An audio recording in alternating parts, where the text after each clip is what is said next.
Voilà à print.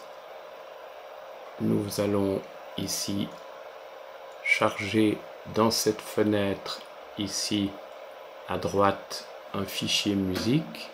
Pour cela, j'ouvre un dossier pour prendre une musique en MIDI. Je la dépose dans la fenêtre ici et j'arrive dans une fenêtre où j'ai un choix d'instruments pour quel orgue je veux poinçonner mon carton. Ici, j'ai déjà sélectionné l'orgue qui correspond à 27 ou 39 touches et je lance ici en bas à droite l'affichage du carton et nous avons un petit temps de calcul qui est le paramétrage du carton. Maintenant, on voit que ici nous avons la longueur du carton 10,20 m et nous allons écouter un petit bout du carton et j'appuie ici sur cette touche de lecture et le carton avance et j'entends la musique.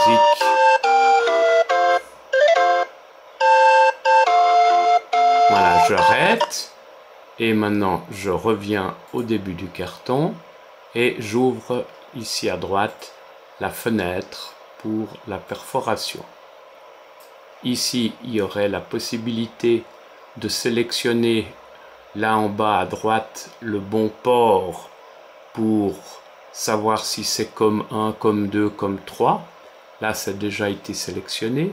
Je prends la fenêtre suivante et ici, j'ai un choix. Si je perfore du papier, je ne mets pas de retour puisque le papier ne peut pas se plisserait. Et je peux aussi plutôt optimiser en déplacement.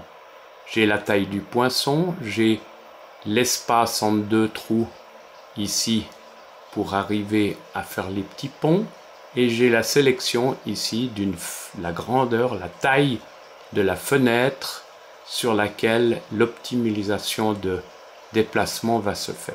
Voici, j'ai mon calcul qui a été fait. J'aurai 65 mètres de déplacement sur le carton pendant la perforation. Je passe à la fenêtre suivante.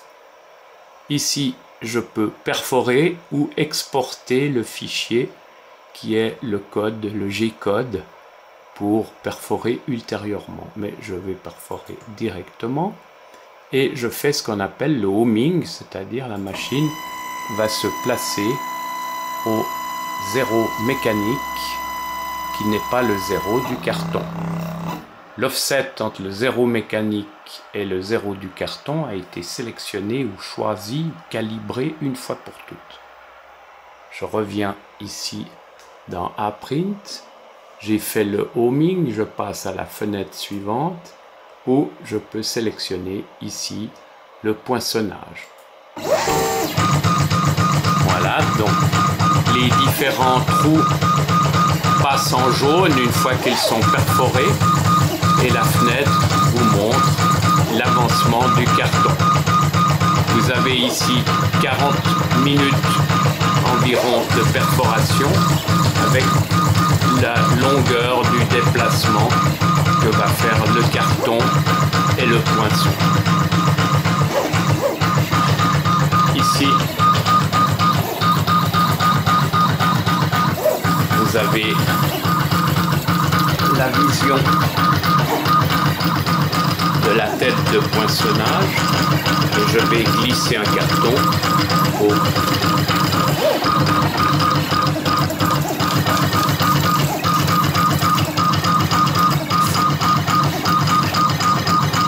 et là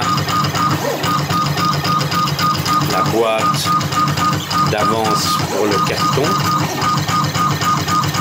l'entraînement du carton et on voit bien que le rouleau tire en avant ou en arrière.